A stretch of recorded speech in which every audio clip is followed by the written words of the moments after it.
goreng biasa. Pokoknya masyarakat bisa hidup secara syariah, tidak melanggar syariat Islam.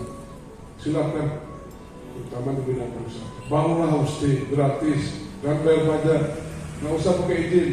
Perluas hotel, silakan. Kami tak pungut apapun. Tapi setelah kalian punya uang, ada kewajiban. Kata di kopi, kita luas perkebunan kopi Arabica yang dikelola negara.